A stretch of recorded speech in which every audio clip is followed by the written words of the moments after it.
every Sunday. Side by side at the microphone from the green light to the Hey guys.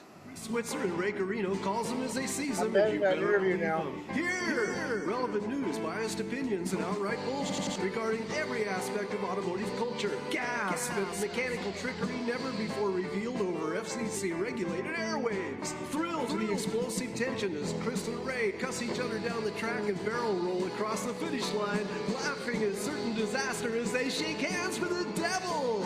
All that and much more this Sunday at high noon on the Motormouth Radio Hour. Call in and speak live with the Wizards of Speed and live feed, Chris Switzer and Ray Carino. Bring the whole family. Kids under 12 get in free. Every Sunday at noon on WHPC. Take the Long Island Expressway to the Meadowbrook Parkway and look for the sign saying no parking on the expressway and no express service on the parkway. Go right on Highway 24 to Garden City. $2 all-day parking includes Pit Pass. Sunday!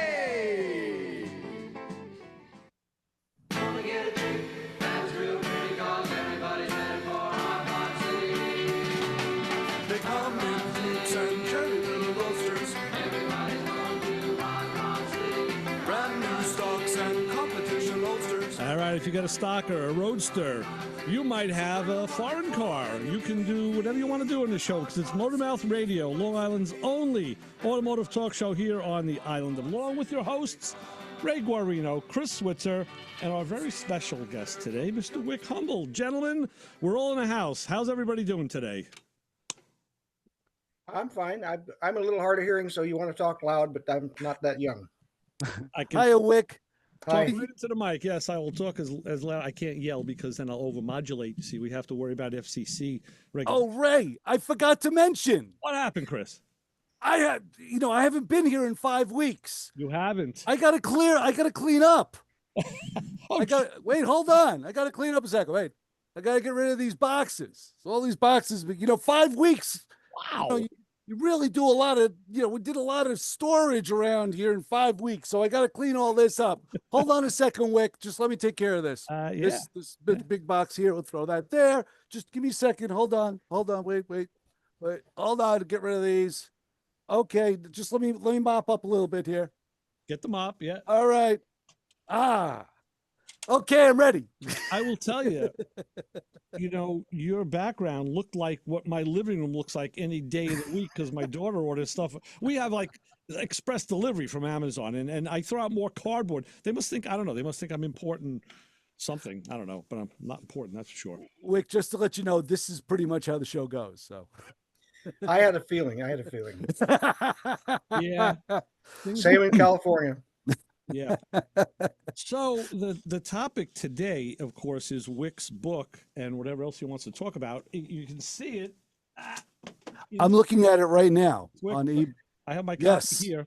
And I got to say, Wick, this is one of the most comprehensive manuals I've seen for doing it, because I get a lot of books from the book companies and all, and I have a lot of manuals on my own. And this one really can help you restore a car, unlike some of the other ones, which are just overviews of what the car is about and what was going on. This is phenomenal. So my hat's off to you on that. Well, I have to say that I own quite a few of those other manuals and find them to be, I don't know, from useless to semi-useless. And I just thought to myself, nobody ever mentions, what to do if something doesn't work that they tell you to do. And I thought I'm just going to try to cover all the bases and take on as if the person was a novice. And actually my publisher, the late California Bill Fisher, and my editor Tom Monroe were very supportive in this. This all happened. We put this together back in 1984, which explains why I'm wearing a mullet in all the pictures in the book. Yeah. I got some flack on the internet from that. Why is he wearing a mullet? Doesn't he know? Why does he have a net baseball hat on? They're back again. That's hysterical. This book's been out for over 35 years. So, So for those who haven't seen, because they're listening on the radio, we do this, this show will be up on YouTube later on today. The name of the book is How to Restore Your Datsun Z-Car, which covers the 240, 260, and 280Z, which is, which is phenomenal, because now at the cruise nights and events that we go to, I'm seeing a lot more out here on, in New York on the coast. I'm seeing a lot more foreign cars that people are dragging out there. Yeah, I mean, anything, an a Toyota, a Crown. I saw a guy with a Crown. That was, you hardly saw them when they were new. Exactly. Wick, I got to ask you, because I actually had a 260 Z many, many years ago. It was unfortunately an automatic. If it was a stick, I probably would have kept it. The one thing I ponder is, how do you get your hands under the dash? There was, that car was so well engineered.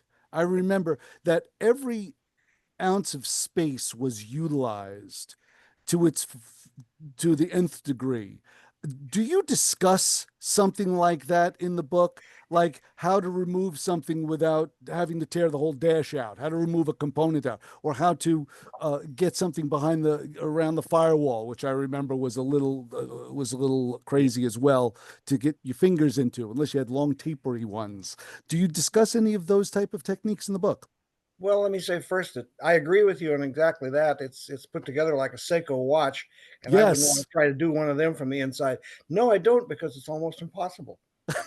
Okay, that's It's good just to know. That's you good have to to know. have hands the size of a geisha girl, I think, to get up in there, and then you probably wouldn't be strong enough. But Tell you, back in the it's True. day, it's the only way. The dash. Luckily, the dash is a removable dash. Unlike some cars I've restored, the dash is part of the structure, the cowling, Right, And so right. on this one, you just pop it out. I mean, that's after you've taken loose 1,000 screws, yeah. and you pop it out, and then you look at it and see it's cracked, and you know it's going to cost you $1,000 for another one, or you have to put a Right. dash cap on like the last one I did.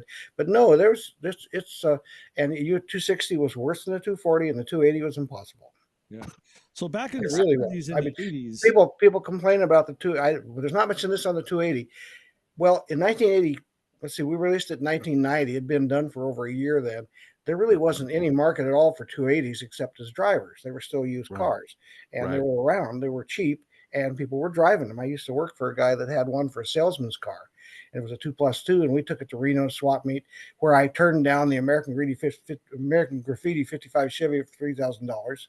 Oh, wow. There was new car price at the time, but I know it's only worth a million. Wow. yeah, I exactly. know. I turned it down. Oh my But gosh. anyway, now we know. But that was a long time ago. But no, that's very true, and that's totally where it's at. So back in the 70s and 80s, I was working on cars, and the American stuff, you always had Motors Manual, you had Chilton's, you had Mitchell later on, but the Japanese stuff was always tough. So I went into my archive today and I found this from when I had my, this is an old Chilton, which is actually pretty damn good. This is actually a pretty thick book, and this one had really good diagrams. And I remember this, I had a Datsun 510 and a 610, and these things actually got me through. These were the workshop series books that were, unfortunately, they don't make these anymore. So Right. Yeah, Because yeah. It was funny. I cooperated with. I mean, California Bills was HP Books. Then had Frank Hansewitz's book on how to hop up a Datsun L series motor. It had a book written by Bob Warr, which was, of course, California Bill being funny. Bob Warr.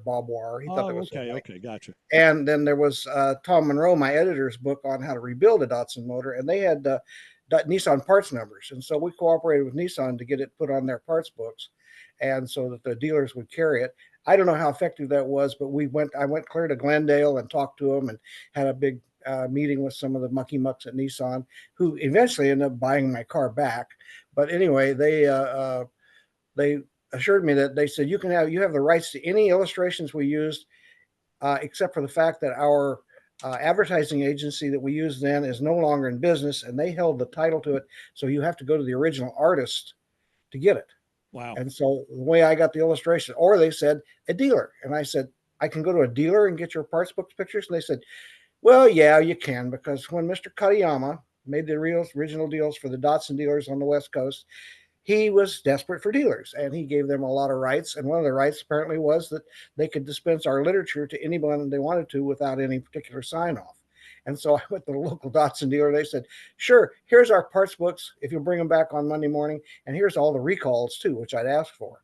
And so I have all in the back, I have all the recalls that were current at that time, which I thought people would need to know about, because there were, not on the 240 so much, but on the fuel injected cars, there was quite a few recalls trying to straighten out the injectors were plastic and they crystallized and spewed gas all over the motor and did several bad things, which they've got remedies for and have had for 30 years. Well, but I'll tell you one anecdote. I went to junior college in a little town north of here. We're pretty close to the Oregon border, but there are towns closer, and Reading is one. And I went to junior college there, and every day I after my 51 Ford blew up, I'd walk by a place called Norberg's Motor Center, which was a Datsun dealer in that area. It was a McCulloch chainsaw shop. That was the Datsun dealer. That's the deal he negotiated with him, because he wanted an outlet. A chainsaw shop and a Datsun dealer under the same roof. In the same place. I gotta say, It was a little strip mall thing, and I'm not even sure they had to drive in bay. I think they just had curb.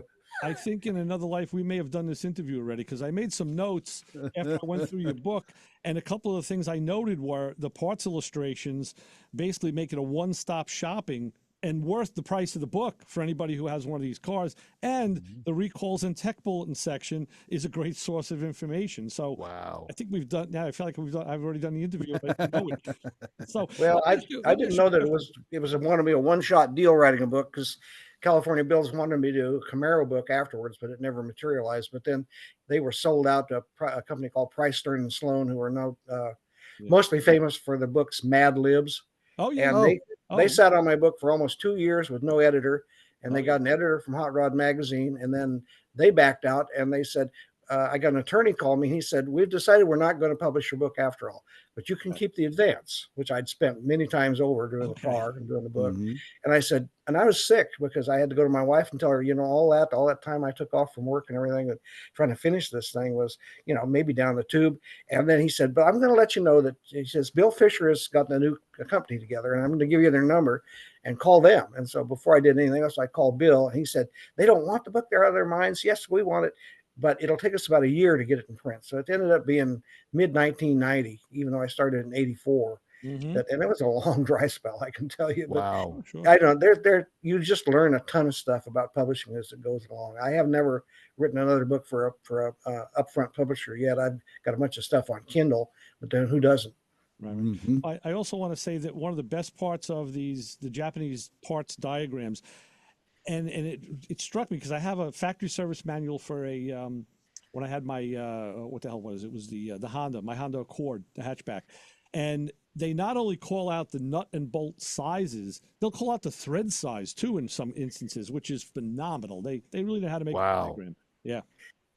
That's pretty valuable. One time I had 3 of the little Datsun NL320 sports pickups, one a really nice one, it was a runner, and 2 project trucks.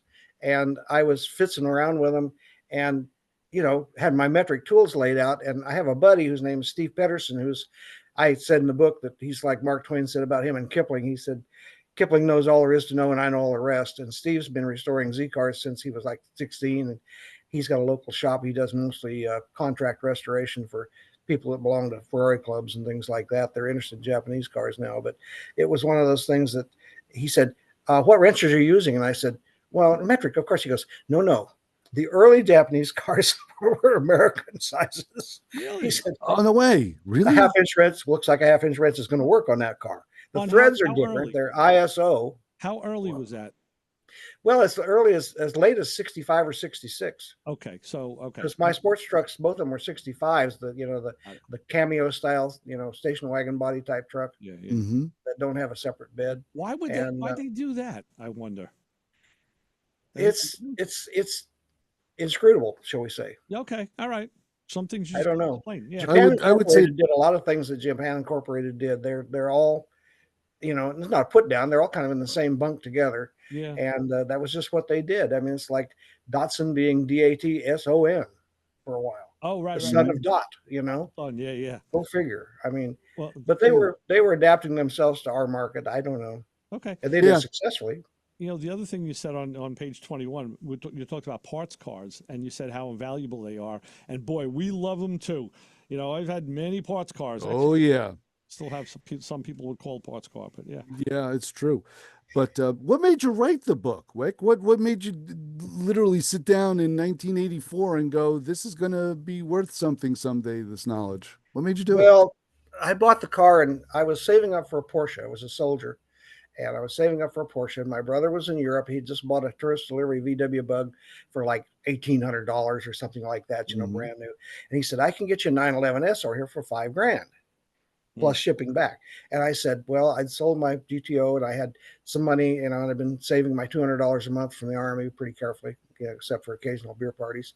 And I had an old motorcycle that I knew I could sell. And so I said, well, keep track of that for me. And then I get close to getting my ETS date and getting out of the Green Machine. I'll go ahead and send you the money and you can buy one and we'll work it out from there. But I'll get my hands on a nice 5-speed 911 with the nice wheels and stuff. And they just kept going up and up and up and up. And it outstripped my money supply. So I read Road and Track, and here was this gorgeous Japanese. I mean, I've been all American car guy, Ford, Chevys, Pontiacs, basically all along, and rebuilt lots of them and hot rodded lots of them. And there was this beautiful Japanese car. Well, I was a frustrated guy. I wanted to buy a overhead cam 6 Firebird Banshee or Pontiac Banshee. Right. That DeLorean wanted to build. And I thought, that's my package. I don't have to have a V8, but a Camry 6 in a sleek 2-passenger car. It's what I want when I get out of there. I mean, well, they never produced it. And then this car came along and I said, it was almost an exact fit. And then I read the review, and the reviews were so over the top. I mean, everybody just said, got to get one. And I saw one. I went down and drove one to the dealer, and it was funny because, get this, the dealer I got it from was a Renault dealer.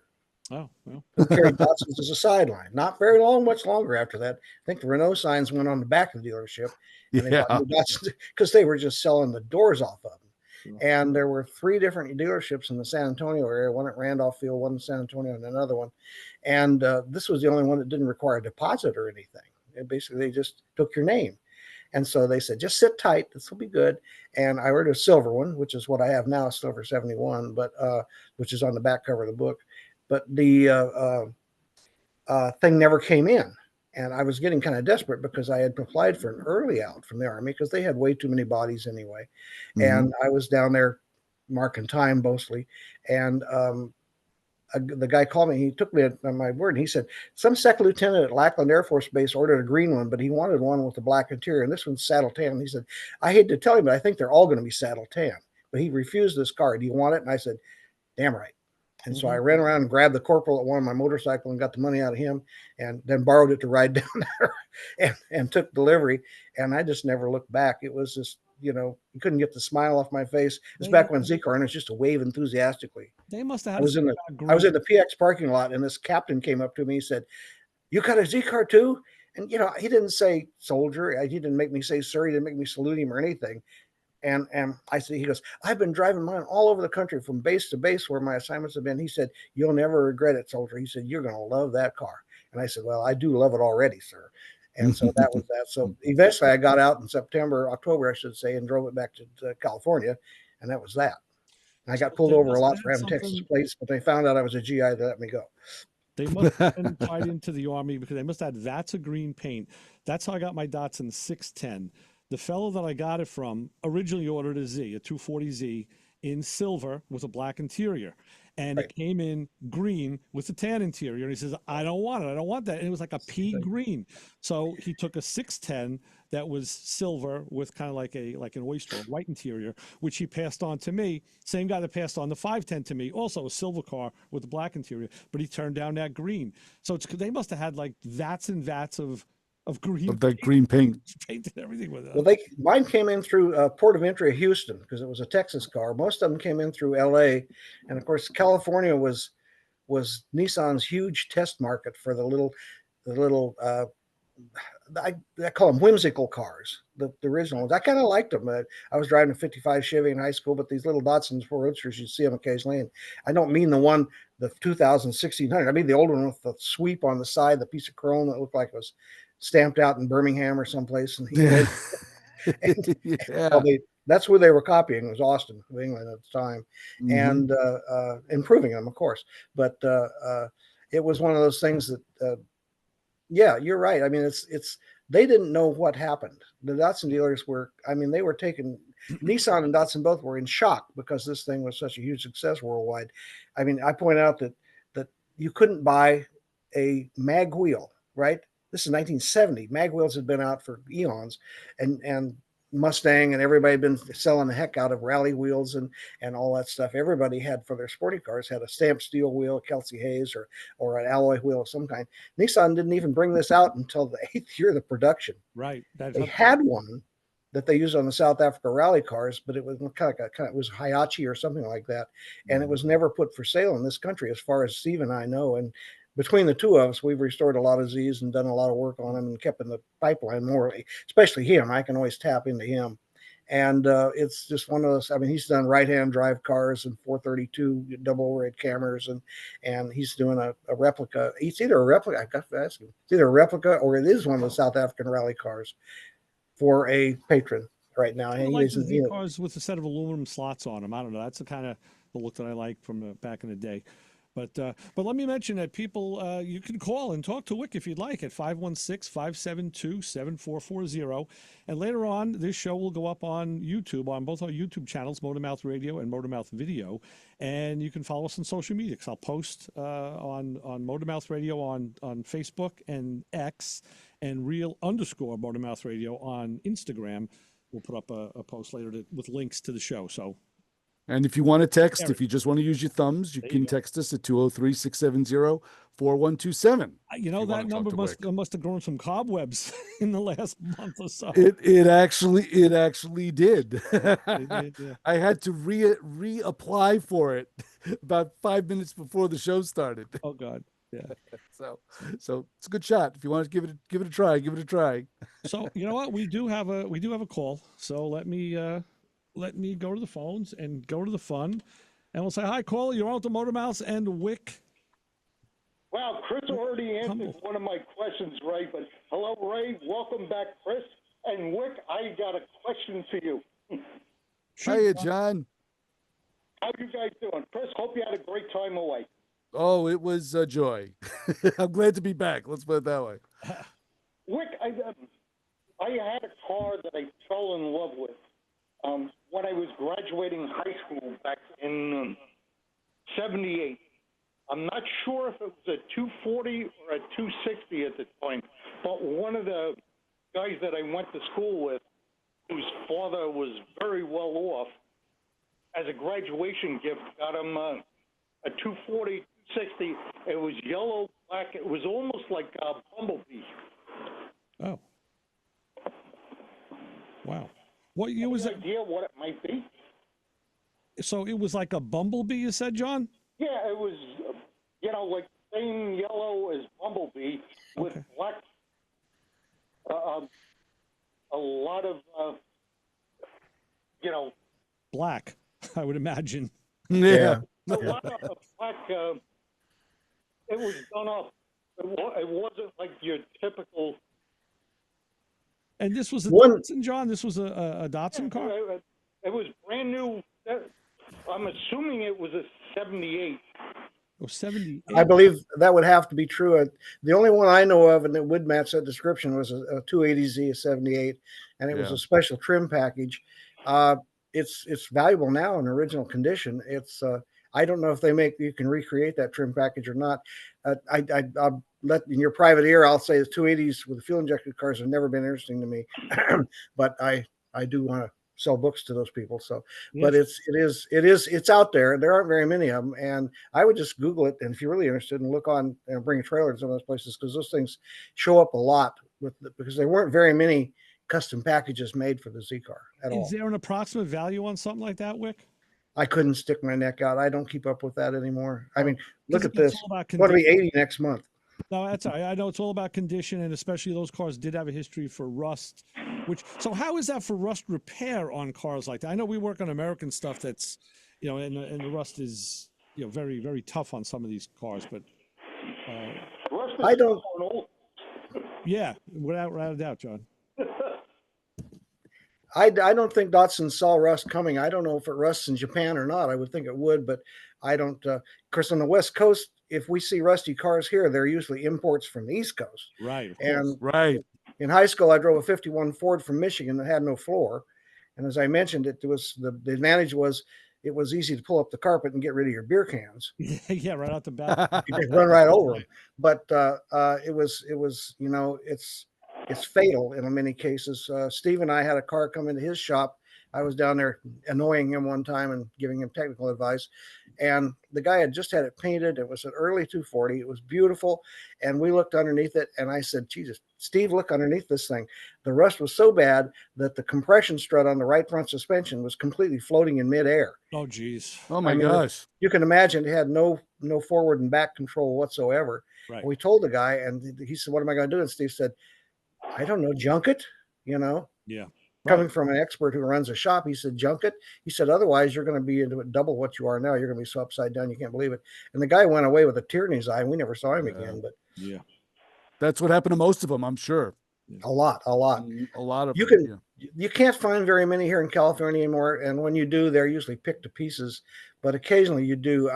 It's been a while. I mean, basically with a shop like he has, people bring them in when they're getting ready to get rid of them and ask him, what do you give me for this Z-Car? So he's done pretty well in that respect.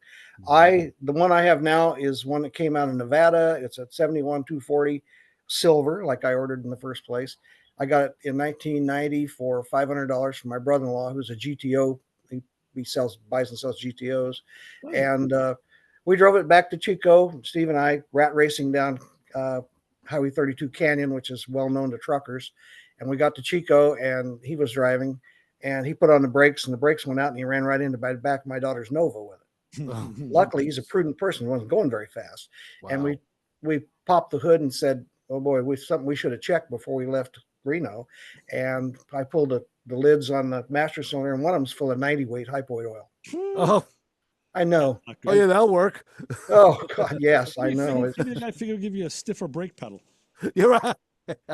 Fools rush in, I guess. I don't know. I survived that one. It slows down that leak. That's what it does. It slows down that brake leak out of the hose. Yeah. Interesting experience. He felt really bad. I said, no problem. It's all fixable. Right. These things happen. Right. But yeah, it's rust is a bugaboo. We have in the first edition and the second, I have them right here. Conveniently right there. Yes, I was looking at both of them. Yes, and in them I have the catastrophic rust repair, and it was contributed by a shop in back east Jersey or someplace called Auto Rust Doctors, and they sent me the complete sequence of repair and all their photos and everything, and the repair is at least as bad as the guy that brought the car into the Steve's shop. It's the complete front subframe is gone. Wow. And we deleted that. CarTech and I decided to delete that along with the how to paint your car section on the new one to give more room for bigger photos and things, simply because a person would either have to have a nostalgia car that belonged to grandpa or something, or something like that, or it turned out to be a historic car that Bob Sharp owned, or Pete Brock, or some luminary, or they would have to have an intense desire to build one from scratch, I guess I would say, because the parts are not readily available. Most of them, there are repair parts available. I mean, Steve has some new old stock ones, but he hasn't touched them in 40 years, so I don't think he's going to. And quarter panels, but just because of the rust issue. But when your whole front suspension is sitting on the ground and there's 8 inches of body and it's unitized body gone, missing, there's a cavity there where it's all fallen out, you might look for another car. Yeah, it's really might. So how's that strike you, John? What do you feel like? You want to go to Restore a Z now, or what? John, you still with us? I think we lost John. I think we did. All right. Well, we'll back out. I thought he was still. That's what most people do when I start to talk. So yeah. Well, now you did 12 listeners. That's great. That's excellent.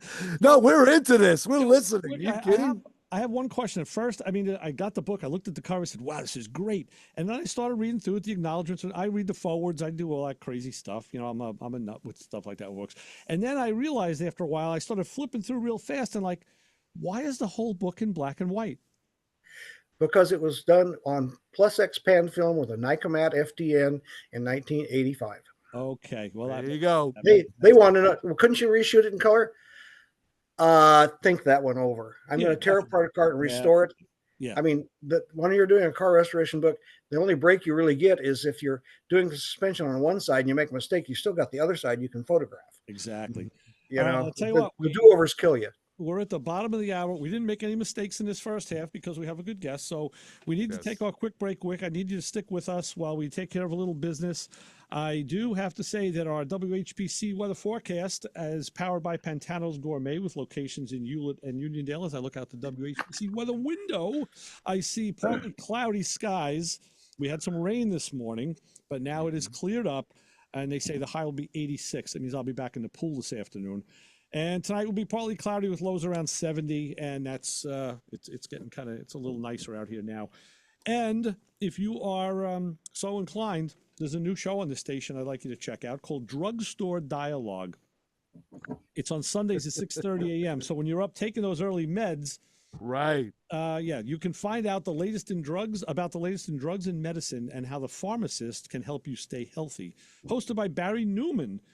Not that Barry Newman. I was going to say Kowalski. No, he's the pharmacist at Triborough Pharmacy in Astoria, Queens. Boy, Astoria was just in my wheelhouse this weekend. I can tell you stories. So, and with that, Chris, do we have an honor group of the hour to share? Yes, and right here in the Nutmeg State, it is also quite clear. I could see right across my pile of boxes, and it's very partly cloudy and very nice, about 5 degrees colder or cooler than you are in the island of Long. But of course, the Motormouth Radio Honor Group of the Hour, which we do every week and hopefully was done by my good co-host when I'm not here, Mr. Mackelman Brian, who I still thank and thank on a large scale for doing what he does. He always steps up. Yes, and I always appreciate it. So thank you, Brian. But the Motormouth Radio Honor Group of the Hour this week is those brave souls who find themselves following behind a vehicle that's running rich, that is spewing out more fuel than it needs and leaving a trail of clues and fumes in its wake. For the seasoned gearhead, a rich running car is like a rolling classroom. The black smoke, fuel, odor, or burbling exhaust might tell you the car ahead is suffering from a stuck injector, bad oxygen sensor, or an overly aggressive tune. You get a free real-world case study in engine mismanagement. If you're the nostalgic type, it smells like unburned fuel. It may transport you back to the days of carburetors, just like you, Ray, and manual chokes in gas station coffee, just like you, Ray. But it's not for everyone. For some, it's a welcome whiff of the past. But unfortunately, that unburned fuel smell can quickly go from vintage to vinegary, and sitting in traffic behind it is like getting crop dusted with hydrocarbons. Not exactly pleasant in high-strung performance cars. Running rich can cause loud bangs and pops from the tailpipe. Fun from afar, but jarring when you're trailing behind with a cup of coffee in hand. So, if you're behind a car that's running rich, enjoy the brief moment of diagnosis and drama, and give yourself a few extra car lanes for health and sanity's sake, and be glad you're part of the Motormouth Radio Honor Group of the Hour. Was this the Wikipedia edition? You waited 5 weeks. You had I was ready to roll. That's because your family wouldn't listen to you, so now you had to wait for this, right? Very good. That took weeks to put together. Put out the text number again, because Keith had told us he tried texting the number and got some other things saying the number was no longer in service. What? Yeah, see, I was having a problem with it. Verify this. Is it 203? 203-670-4127. Yes. Try it again, Keith. All right. And meanwhile, we will take our quick break, take care of our spots. We'll be back with more Motormouth Radio with your host, Ray Guarino, Chris Switzer, and Mr. Wick Humble talking about Datsun Z-Cars. Keep it where you got it. We'll be right back on 90.3 WHPC.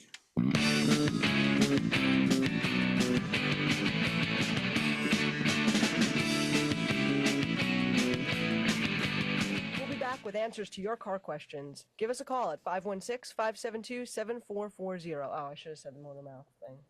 This show on 90.3 WHPC is brought to you by CarStar Celebrity Chase Collision, with 2 locations in Limerick and Oceanside, who remind you that New York state law says you always have the right to choose which shop will fix your car. CarStar Celebrity Chase Collision offers a full range of services, 24-hour towing between Montauk and Manhattan, shuttle service, and they can help you with a rental car arrangement if needed. All repairs include the CarStar Lifetime Nationwide Warranty, ensuring that the experts at Celebrity Chase Collision are always on your side. Y sí, hablamos español. More information is available at 516-593-0920 or online at celebritychasecollision.com. You're listening to the Motor Mouth. Hey, Ray and Chris. Did you guys read my mind? Okay, I appreciate you having me on. Wow, you guys finally figured it out. Motor Mouth. This is great. No more foolishness. I miss my paisans. You're a funny guy. I've been waiting for Sunday just to ask you guys this question. Our trained staff of 2 will help. Well, good afternoon, guys. I need a little advice. All right, so you got me to call in. All right. I don't know everything. You know, you guys are mechanics. You guys have a great show. Thank you very much. I come with a tale of woe and a warning for the younger guys. Chris is doing jumping jacks. He's getting ready. Ray is right behind me. Every time I get off the air, I think, Motor Mouth. Oh, boy, they're never going to ask me back after that one. Yeah, this is a collect call. How are you? Quite frankly, there are better things to do with your time. Oh, I probably called the wrong number. I was trying to get a hold of Ray. And I wake up screaming. So I'm very happy to listen to your good advice. Yeah, I want to know what the is wrong with my car. You know, break it down for us call guys. All right, see you next weekend. Motor Mouth. I know you guys usually speak Guido, Right. and now you're talking Pintel and Yiddish, and this morning I happened to listen to the rabbi on your station. So it's all, I guess today's Yiddish then. Right.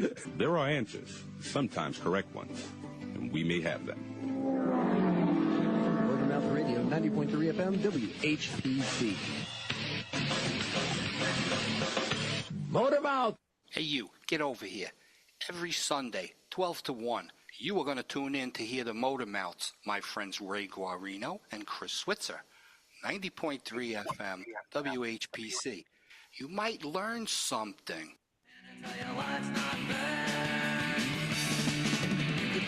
And I'll tell you what, things are working, things aren't working. The phone is working. We're back on. Let me do this. Yes, And this and say, yes, hi, you're on with the Motor Mouths. Yes, this is Liz. You remember me? Yes, Liz, how are you? Hi, Liz. I am fine. I'm still blessed to drive my beautiful Honda. She's 20 years, 187,000 miles, stick shift. Yeah, the best. So are you pushing to get the stick shift back again on the road?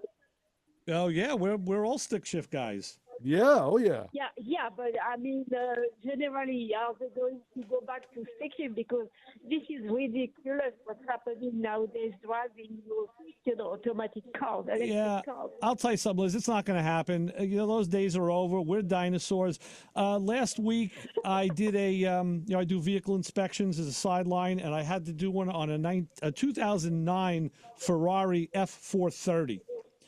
Great two-seat convertible, and the car has paddle shifters. There's only 2 pedals in this thing. And I tell you, this thing got out and moved and performed better than I could have driven a stick shift car. So, yeah, we're done. Yeah, if you got a stick, keep it. If not, you're not going to get another one. Those days are over. The ship has sailed. I'm sorry. No, I don't believe that. Sorry. Okay. I hope you're wrong, but I don't. The manufacturers, I think if you did a poll, Wick, what would you think about this? Are there any? Even in the new Corvettes, everything is there are some sticks, but mostly it's all automatic. Yeah, very few stick cars now. Anyway, yeah, a pleasure right. to listen to you. Wishing you the best. Thanks, Liz. You're welcome. All right, so long. Always a pleasure, Liz. So everybody's having trouble with the text. The text. Yeah. They're all telling me, what's the So matter? am I. I'm having trouble with it too. So Yeah. go right to the phone. So yeah, call us at 516-572-7440, and you can talk to Chris and talk to him directly and ask him your question. Do something. So, anyway. Right. I think you were asking me at one point how I got involved with the Z-Car book, and it was I was writing for a magazine that was started by Mike Lamb called Special Interest Autos, which is next to Automobile Quarterly. It's just the best of the best. Great magazine, yes. Yeah, and I was one of their stringers. I had met him at a car seminar and gone to because we were Californians just down the valley here at Stockton, and he put me on as a stringer, and I had done a number of articles for him, and he had me doing one on the Bricklin SV1 car, Oh, wow. I had the guy that had gone to the seminar with me had bought one after he'd listened to Mike Lamb talk about investments, and he had bought a SV1, and so I got in and I got to. It was a lot of fun because I got to interview Malcolm Bricklin and a whole lot of the people, and he said the things he said to everybody else. He said, "What did I know about cars?" But Tom was his engineer, and Tom, my editor, who wrote the How to Rebuild book, and he said, we've been looking for someone to collaborate with us on a Datsun restoration book. Are you up? And I'm sitting there on the phone interviewing, and I'm going, well, yeah, I'd like to collaborate with you. So we left it at that. And later he said, so when do we start this book? You're the author. And I didn't know that a publisher, when they said collaborate, meant we print it and you write it.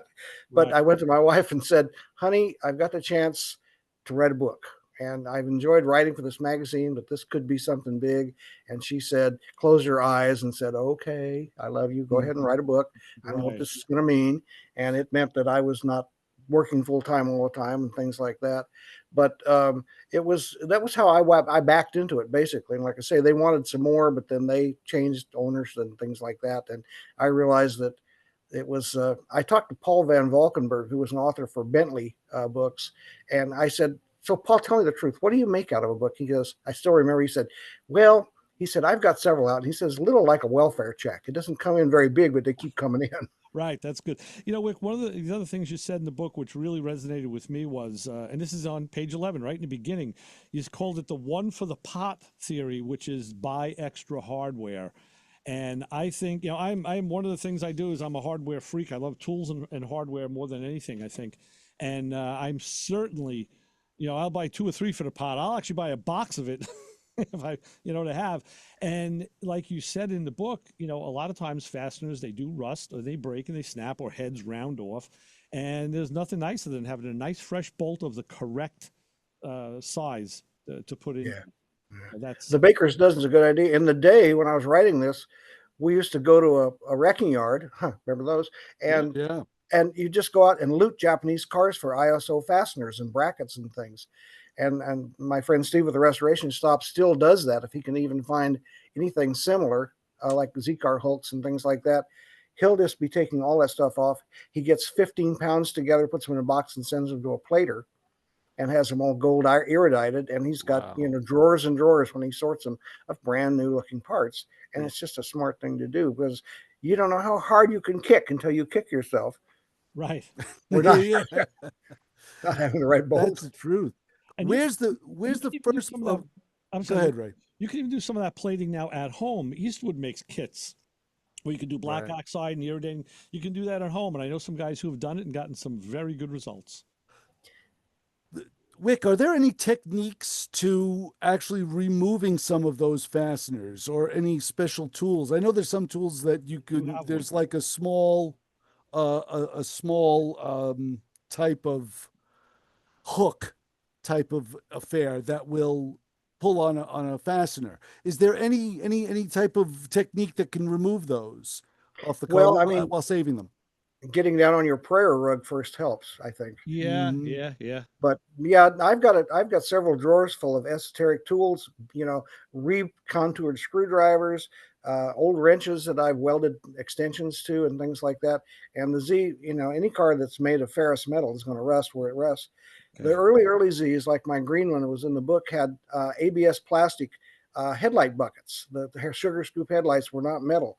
And I don't know whether they didn't feel like they could stamp them that complex at that time in Japan or not, but they also had studs embedded in them, which they all do, that hold them onto the fender. And getting those off without breaking all of those studs is almost impossibility. And then you've got an ABS plastic casting that you have to strip, and you have to re-embed a metric. Well, you don't have to use a metric ISO, but you have to put a new stud in it.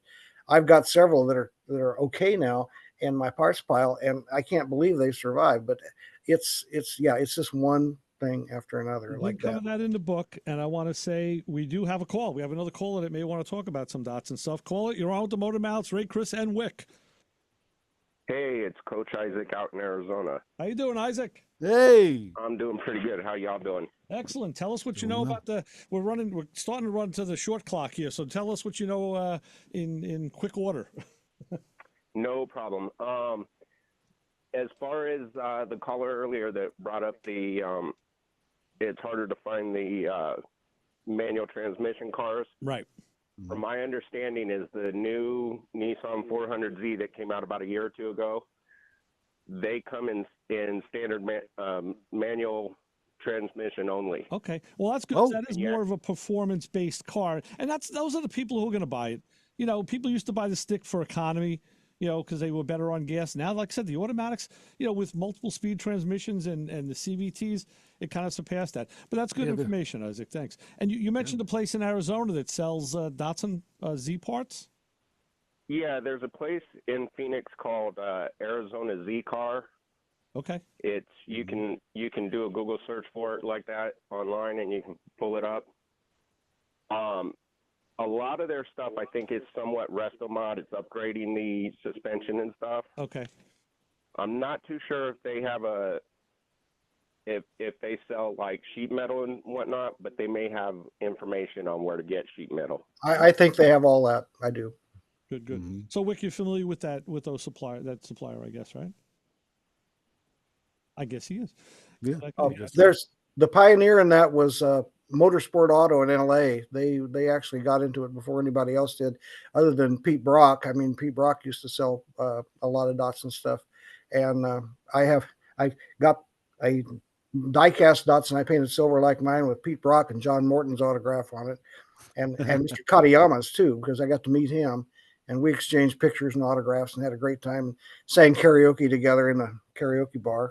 Wow. The guy was almost 90 years old. Great. I want to tell you just one story, if I may, that's really interesting and is indicative of what's going on. And I did the article on the 240Z right after the book came out for Special Interest Autos, of course. Okay. I jumped on that, and it was a run-of-the-mill, you know, saying, is this the first Japanese collectible? Which it wasn't, of course. And that's what I said. It's not. But I said they weren't, in 1991, it wasn't a hot market really like it turned out to be, with whole books dedicated to collectible Japanese performance cars and things like that. And I got the editor, Brownell, of Special Interest Autos, it had been moved back to Bennington, where Hemmings Motor News is, that own it, said that he said, we're going to run some letters in the next issue because it's a bi-monthly. He said, it's never happened before that we got hate mail. Wow. What? He said, we've done British cars, French cars, German cars, even a Russian car, and nobody said boo.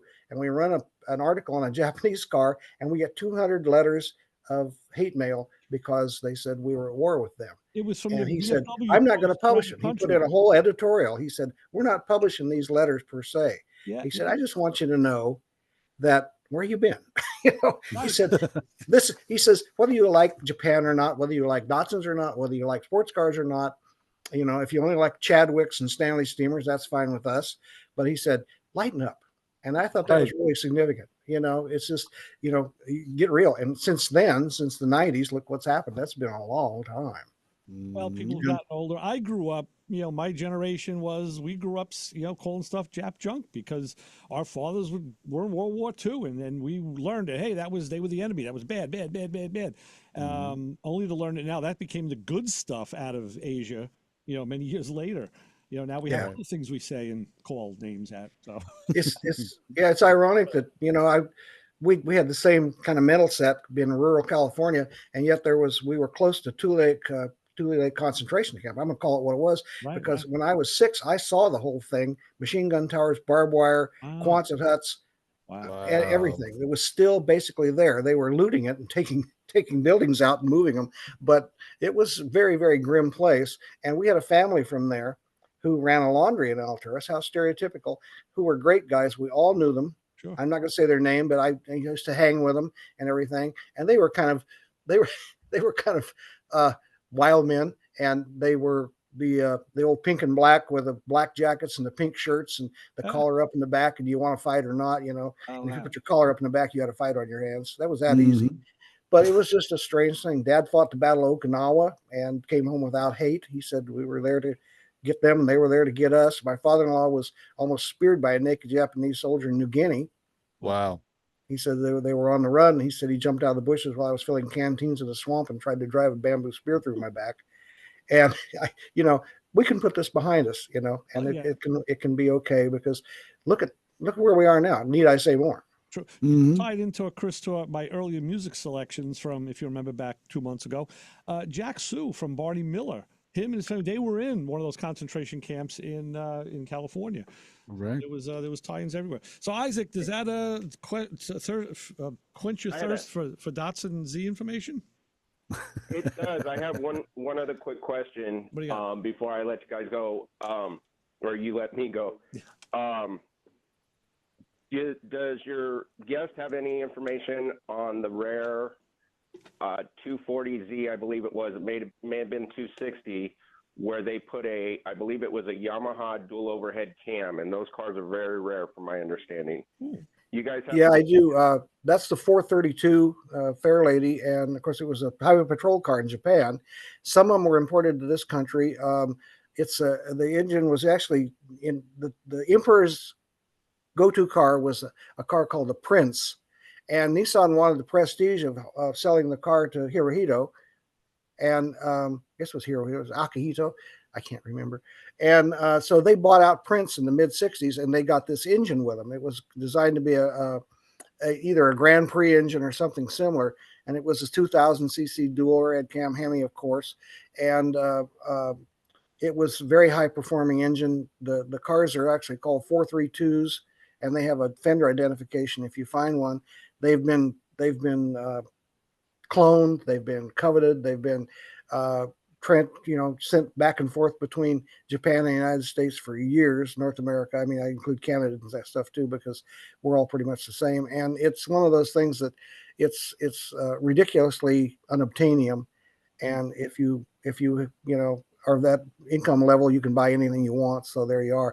But it's quite an interesting car. My friend Steve, that I've referred to before, whose car is on the cover of the book, by the way, one of his numerous cars, recently sold his 432 that he brought back from Japan. He worked there as a mechanic in a race car shop, and sold it to one of his patrons who he does cars for. And they're going to put it in something here pretty soon. But he had when I was restoration editor of Z-Car magazine, I put a picture of him in it holding his cylinder head. Wow. Like, here's my cylinder head. And it's a gorgeous thing. I think the takeaway, Isaac, is keep the 914 because you can actually work on it. Right. Yeah. But that's where that came from. That was not originally a Nissan engine at all. That's why it's quite different. Nissan only made one trick version of the L series, which included the little four bangers too, which was the Safari cars in the early 70s. And it was a crossflow head. It wasn't a Hemi head. It was still a wedge configuration. And they didn't see fit to release those either. They were selling so many cars. They were building as fast as they could in 71, 11,000 sports GTs a month, which is eventuated into not the highest selling sports car of all time, because they kicked the market over and gave the RX-7 the market after they went to Japanese T-Birds and with the ZX. But they I call them Eldorados, but okay. Yeah, I'll take Thunderbirds. Like the 58 Squarebird and a lot of other things, and the Fat Mustangs. But they probably sold at a higher rate than any sports car in the world, and they put Japan on the map as far as quality goes. I was looking at a 510 when I was looking at my news to decide to buy a Z-Car, and the comparison was just nowhere other than mechanically quite similar. But the stampings and things on a 510 were said cheap, I mean, it's a low price car. We had a lot of fun with them too. Mine had a very hollow sounding door to it. It was like ting, boing, yeah, not much. Well, my 71, I put later doors on it to have the steel guard beam in it. It really sounded good. Yeah. Mine I think was a 78, something like that. It was a little later, but the 610 actually, which was earlier, was a 73. I remember that having more of a solid feeling door than the 510 did. But well, they at the time, it was the Z-Car led to the devastation of the British sports car market. Yeah. I mean, they slipped from a mainstream into a niche market with the Jensens and Stags and things like that. Like to have one, they're all cool, but the Z-Car, quite honestly, never demanded. I could always work on it, whereas I would spend $600 having the Porsche service done. I just whipped on my old Army coveralls and crawled under my Z and did all the services that the factory called for, and it ran better and better. And it was a joy to be able to wrench on a car, which is where I get off nowadays. I can't work on these new cars. I've got a 61 Pontiac, a 51 Ford, my dad's 51 Chevy, which is rest and wanted for my son. And that's about what I'm looking at. A Studebaker I'm going to build into a custom car if I live long enough. Okay. Very good. Very good. No, that's awesome. But you're absolutely right, Wick. These cars are fantastic. They're phenomenal vehicles, and they really did put the kibosh on the British car market. I've had a TR6 for 20 years, and it restored to my abilities very well because everything you can get your hands in and get your hands behind it. But a Z, the Z that I had, wow, it was just the way it was put together, the magnificence and the engineering. It was far beyond my pay grade at the time. So yeah, but they were magnificent vehicles, those Z's cars. Well, the thing about them is too that, any classic, say 49 Ford, 55 Chevy, 65 Mustang, you name it, of the golden era, we'll call it, they cried out to be personalized and modified, and that's where most of them wound up. And my 71 is total retro mod, 4-wheel discs, L28, 5-speed. I mean, the 4-speeds are everywhere in California because people jerk around and put the 280Z and ZX 5-speeds in because they interchange, and gives you a great extra ratio, and it's more fun and better gas mileage. But they want to be modified. They want new seats. They want better looking upholstery. They want so many things, and wheel upgrades. I've judged concours many times and had to mark down Z-cars that had Corvair wheels on them or Falcon wheels on them because it had the same bolt pattern. The guy, but it came on the car from the dealer. And I said, but I'm going to have to take off a few points because it's not stock, because these things came, my car was an early production, 3547. It came with silver wheels that had been overpainted black. They were roadster wheels, basically. And somebody, old Kenji in Yokohama had sprayed them black real quick before they put them on the car because it was an early production model. And, that's where the hierarchy is, of course, 70, 72, 71, 73, 74. And that's where the values are. 72 is a better car than 71 due to factory changes if you're looking at stock. 70 is the rare one. 70 is the original. And the 71 that I have that I got for $500 was just a lucky buy blow that I said, oh boy, I get a silver Z car that I can restore just the way I want it for almost nothing, even though it ran into the back of our car. Right. Well, I'll tell you what, Wick, we have, we're getting towards the end of the show. We only have a couple minutes left. You want to put out any information for how people can find you or find your book? Please do it now. I think you can get a hold of me through Amazon. That book is on Amazon. And I'm in Chico, California, and I'm in the book. Let's put it that way. Excellent. All right. That's good. Well, we certainly appreciate having you on. That was, this is something that we've always talked about, the foreign cars. We've all shared our experiences and own stuff. So and it's great to talk to someone who is in it as deep as you. I got to say, it's you can barely see your eyes. You're in that so deep. That's pretty cool. So, and one of these days I got to talk to you about. You said your brother-in-law is a GTO car trader. I should talk to you about that because that's one of my hobbies. He's very knowledgeable young man. Yeah, old man, I guess he is now. He always seemed young to me, but yeah, he's dealt in GTOs for years and has watched the values go up incredibly, as you know. Yeah. But yeah, it's neat car. Always loved him. Where is he out of? Where in the country is he? I'm sorry? Is he out on the left coast by you, or is he somewhere? Yeah, he's pretty close by to us here in another town up here in the mountains. Okay. And he had an ex Chevrolet dealership for a while. He had full of classic cars that he sold. They had a penal institution in their town, and the guards make pretty good money. And he was finding they like cars, and since then they've closed that prison, and that's pretty much he had to retire. Wow. But yeah, it's interesting. But I'm really thrilled to have been on, and I appreciate you guys' interest. And I don't think Z-cars will ever die. I think they'll be around forever as long as people appreciate good cars. Sure. 3 pedals and 2 doors, and let's go for it. Exactly. Right, and as long as they don't rot away behind the seats. Yeah, I think they're being taken care of now, at least, because the prices have gone. I mean, I don't know. For a mint original, it's probably $120,000. Wow. And there was a record of one going for $300,000, but everybody agreed it was a fluke. That is amazing. And as we talk about, almost embarrassingly for a Japanese car. Yeah. When you get into the Los Angeles area, they've been serious about Japanese cars for a long, long time. Mm-hmm. No, sure were. Since the late 50s, early 60s, the Datsun pickups, the 510s. And as you say, our cars and coffee shows are turning up all kinds of Toyota Crowns and Corollas. Right. And, you have to race to the wrecking yard to beat somebody to a Corolla engine. I sold a 4-cylinder engine the other night that had a 990 dial-in index on his rear window. So, and it wasn't an LS. This car had a 4-cylinder engine in it, a turbocharged engine. So with that, we got to get out of here. Kim is coming in to do Thunder Road Best of Spring Seating the band. Chris, what do I tell the people waiting for me out in the parking lot? Don't follow us home, but as long as maybe if you have a Japanese car, we'll take it. I'll talk to you. All right, so for Let's see. Ray Guarino, Wick Humble, thank you very much again. We'll be back next week with more Motormouth Radio, God willing, and we'll see you then on 90.3 WHPC. See ya. See you, bye.